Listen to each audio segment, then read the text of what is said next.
Namaskar, dear friends. Welcome to the 9th level. Here we will get ourselves acquainted with physical exercises of yoga. They're called asanas. At this level there are also many additional videos, the rules for these exercises.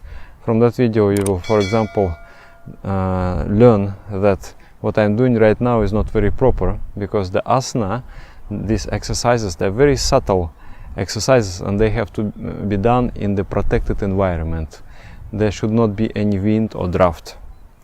Anyway, there are many useful points that will improve the practice so much. That is the video about the rules for the asanas. Then there is one video about self-massaging. Then there is video about deep relaxation, and many additional videos where our yoga teachers, asana teachers, present their yoga classes. So what is asana? It's an exercise, physical exercise, special exercise. It is subtle. Some people, they tend to call them inner sizes, that they work internally, not externally, not on your muscles so much, also on the muscles, but more on the deeper layers of your physical existence, and also they affect the psychic sphere. The definition of this practice is Sthira Sukham Asanam. This definition we have to always keep in mind when we practice these asanas. Sthira Sukham Asanam. Sthira means still, Sukham, happy, peaceful and happy are asanas. The positions of the body, the postures of the body, in which the body and mind feel peaceful and happy, are asanas. So this is very important definition, because nowadays there is a blending of cultures, Western culture, Eastern culture, and it is very positive process. But while blending, sometimes we lose the spirit also. So with our Western mind, we understand yoga as another kind of sport discipline, physical discipline. But it's not like that. It is a spiritual discipline. So when doing asanas, we have to be guided by this principle, Sthira Sukham Asanam. It means also there should not be any violence over the body. You have to find the middle path between the pain and pleasure, between relaxation and effort. There has to be internal orientation. You have to pay attention to your feelings, to the when your ligaments are stretching, how you feel. Listen to what body says to you, to the pains and to the pleasure, and not pay attention to the external form. Many a time people will try to acquire, because it is cool. I want to be in that asana, I want to be in that posture, I want to show how good am I, and also I want to compete with others. So remember, in these asanas, in this practice, you never compete with anybody, including yourself. You are doing it for your health and for your mental benefits. What are the benefits of asana? Asana is a very thorough exercise. It affects the muscles, it affects the ligaments, it affects the bone structure, it affects internal organs such as liver, heart, kidneys. Most importantly, it affects the glandular system. It affects also the vital energy moving through the body, the airs. You know, in Chinese medicine they believe that the health is in good condition when the chi, the prana, the vital energy flows freely through the channels in the body. And if there is some blockage or stoppage of that energy, slowly person will develop some kind of disease. And their approach is to pierce your skin with the needles, acupuncture, or press points, acupressure. So yoga has a little different approach, but the essence is same. We want that the energy flows freely through our body. So we are stretching the body, removing different blockages. So that is another big benefit of asanas. Muscles, bones, ligaments, internal organs, glandular system, and finally the vital airs moving through the body. This is the effect of those exercises. The most important effect is on glandular system. Glandular system is a government of our body. When you want to affect some change in the society, you don't go person by person. Or, let us take care of ecology, let us have, separate collection of the garbage, let us recycle, let us be conscious. You don't go like that. You go straight to the government, you propose, then the government decides something, they enact some laws that helps people to follow this, and the consciousness of the entire society changes. Of course, you can go from grassroots also, but it will take much longer time. Similarly, in the body, there are common people, muscles, bones, and there are people with the positions, that is glands. The glands decide whether you should be thin or you should be big. The glands decides whether you should be short or you should be tall. The glands decide whether you should be angry or you should be kind. The glands decide whether you should be irritated or you should be happy, you should be peaceful. So everything in us is decided by the secretions of hormones. A very beautiful, subtle mechanism. Emotion originally comes from the brain. You assess the situation and you feel the response to that situation. But if the glands will not support that initial impulse from the brain, we will not feel anything.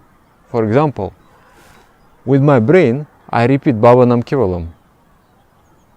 Love is all there is. And I think, but nothing happens. Why?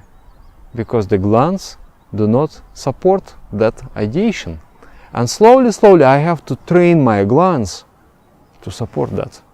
And then once I have trained it, then I close my eyes, I repeat the mantra, and I just go with that flow. It is often that glands support harmful ideations, negative thinking, anger, frustration, depression. The glands have been trained in such functioning during lifetime. Person was thinking constantly something, and the nervous system has become accustomed. The glandular system has become accustomed to this type of secretions, and it comes naturally. Even if the person doesn't want, it still comes. We want to change, but how to change? Because the body is already set. Especially if you are over 40, over 50, what can you do? Then you just accept, I am this way. What can I do? Nothing can be done. But much can be done. On the mental level, on the physical level, it comes very fast. The changes come very fast. I remember, and there was a situation, I was under great stress, tremendous pressure. And I start to become irritated. When I hear the phone rings, I just want to take this phone and throw against the wall. Then I thought, what kind of yogi am I? If I feel this sort of reactions. And then I know a little bit about the biopsychology of yoga. I thought, okay, let me do these exercises. And I started to do.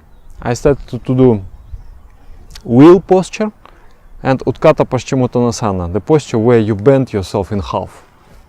within 3 days, the pressure was still tremendous, but I felt so different, so much relief. I would not be irritated, I would just pick up the phone, talk, and solve my problem. So, through asanas, you affect your glandular system and you affect your psychology. In detail, I will explain all this when we will have a course on biopsychology. It's really fascinating. Every emotion has its place of origin in the body.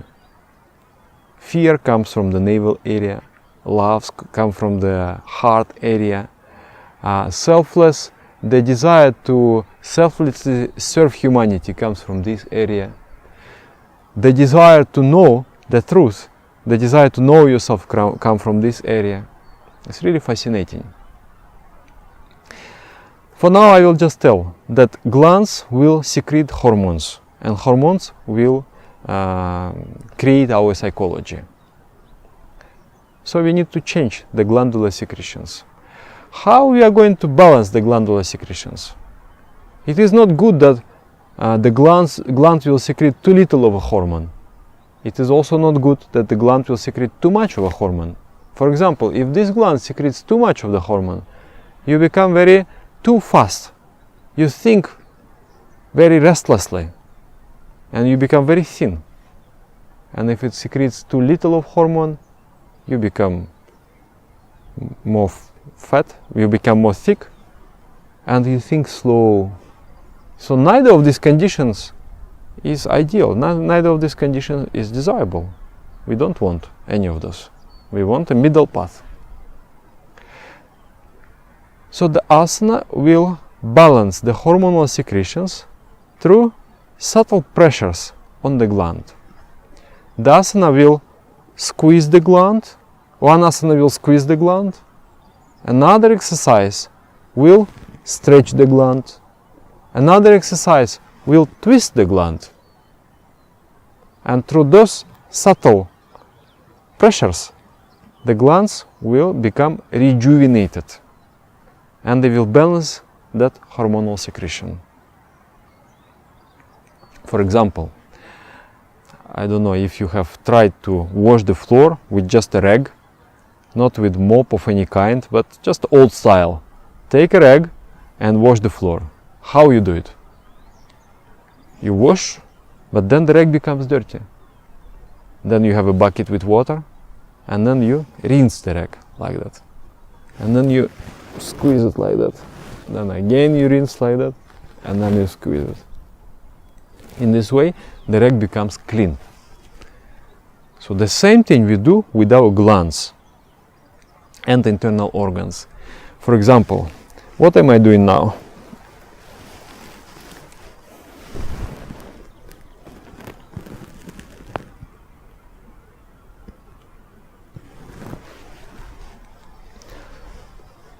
I am twisting